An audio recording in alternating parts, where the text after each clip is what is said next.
पिछले 75 साल से जो रूलिंग पार्टी रही वो कांग्रेस और बीजेपी रही।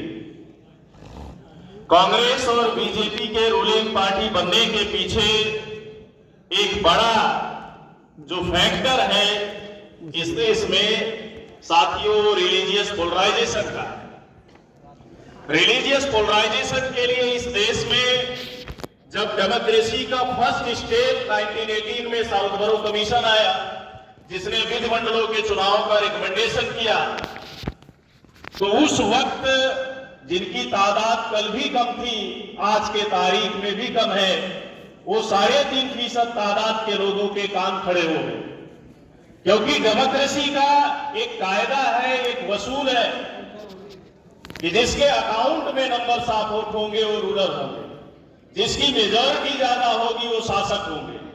3.5% लोगों ने देखा, आकलन किया, जिन्होंने इस देश में वर्ण व्यवस्था बनाई, जाति व्यवस्था बनाई, छुआछूत का सिस्टम, गैर बराबरी का सिस्टम या इंसानियत के तमाम हक और हकूक से महरूम करने वाले लोगों के बारे में सोचा कि जिन पर हमने ये सिस्टम थोपा, ब्राह्मणवादी मनुवादी व्यवस्था का, क्या लोकतंत्र में जब इन्हें वोट का अधिकार होगा तो हमें शासक चुनेंगे, हमें राजा चुनेंगे? कभी नहीं चुनेंगे।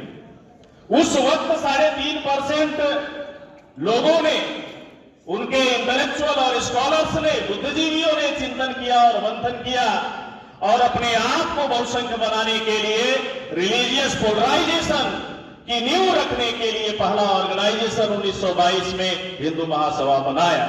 और भारत में जो हिंदू नहीं थे उनकी बस्तियों में जाके कहना शुरू किया, गर्व से कहो हम हिंदू हैं। आज 100 साल से ज्यादा का एक लंबा अरसा बीत गया। इस देश में कम संख्या के 3.5% लोग अपने आप को बहुसंख्य बनाने के लिए रिलीजियस पोलराइजेशन के सिस्टम पे काम कर रहे हैं। और रिलीजियस पोलराइजेशन के कॉन्सेप्ट को पूरा करने के लिए हिंदू महासभा और आरएसएस जैसे कालांतर में 1925 में ऑर्गेनाइजेशन बनाए गए। उसकी एक निश्चित आइडियोलॉजी, एक निश्चित सिलेबस, एक निश्चित एजेंडा तैयार किया और उसके प्रिंसिपल एजेंडे में इस्लाम और मुसलमानों की मुखालफत का एजेंडा रखा।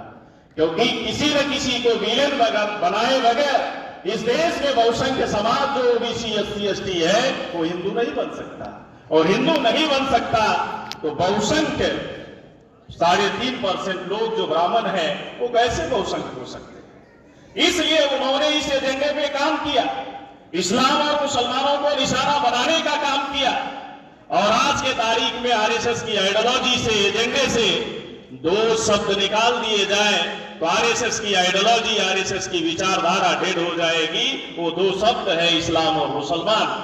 अगर ये 2 शब्द आरएसएस की आइडियोलॉजी से निकाल दिए जाए तो जो 3.5% लोग हैं वो 3.5% ही रहेंगे, कभी भी इस देश में मेजॉरिटी में तब्दील नहीं हो सकते। इस देश में गौर करने वाली बात है, खास तौर से भारत के मुसलमानों को, कि गुलाम भारत में भारत का मुसलमान ज्यादा बेदार था। भारत के उस सामाजिक ढांचे से रूबरू था, परिचित था, जो वर्ण का सिस्टम था, जाति का सिस्टम था, अस्पृश्यता का था, दासता का था, गुलामी का था। इस सिस्टम को बेहद करीब से जानता था और समझता था। और शायद यही वजह है कि फूले साहब अम्बेडकर ने जो इस देश में मूल्यवासी बहुजनों के मुक्ति का आंदोलन चलाया, उसके हर पड़ाव पे भारत के मुसलमानों ने साथ दिया। आगे चलकर इस देश को उन्होंने तकसीम करने का काम किया। तकसीम करने के बाद 14 अगस्त 1947 के बाद से भारत को तकसीम करने वाले वो 3.5% तादाद के लोगों ने भारत के मुसलमानों को पॉलिटिकल लीडरलेस मेजॉरिटी में तब्दील करने का काम किया। तो हम ऐसा कह सकते हैं कि देश तकसीम होने के बाद भारत का मुसलमान पॉलिटिकल, सोशल और इंटेलेक्चुअल लीडरलेस मेजॉरिटी में तब्दील हुआ, जिसका खामियाजा आज तक उठा रहा है। आज कांग्रेस में, बीजेपी में जो मुस्लिम चेहरे हैं वो नाम निहाद यानी नाम मात्र के वो कायद है, कयादत है, लीडर है, वो सही मायने में मुसलमानों के कायद और नुमाइंदे नहीं है। अगर सही मायने में मुसलमानों के कायद और नुमाइंदे होते तो गुलाम भारत में जिन मुसलमानों की 33% सरकारी नौकरियों में हिस्सेदारी भागीदारी थी। चलो 33 का 34 नहीं होता, बात समझ में आती है, लेकिन 33 का तो 32 भी नहीं होना चाहिए था। तमाम ऐसे कायद, कल भी ये नाम निहाद कांग्रेस जो पार्टी है और जो कम्युनल पार्टी है और सो कॉल्ड तमाम जो अलग अलग स्टेट में रीजनल पार्टियां हैं, वो सेकुलर होने का ढोंग करने वाली जो पार्टियां हैं, उनमें तमाम मुस्लिम चेहरे आपको अलग अलग हिस्सों में देखने को मिलते होंगे।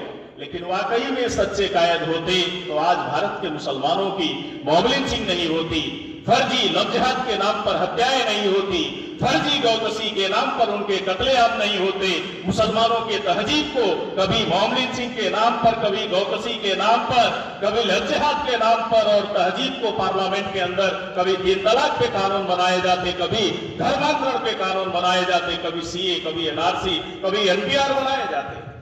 यही नहीं, कभी नमाज, अजान, हिजाब पे पाबंदी आयत करने की ही बात नहीं हो रही है, बल्कि नबी के साथ में गुस्ताखी जैसे मसाइल भी आजाद हो गए।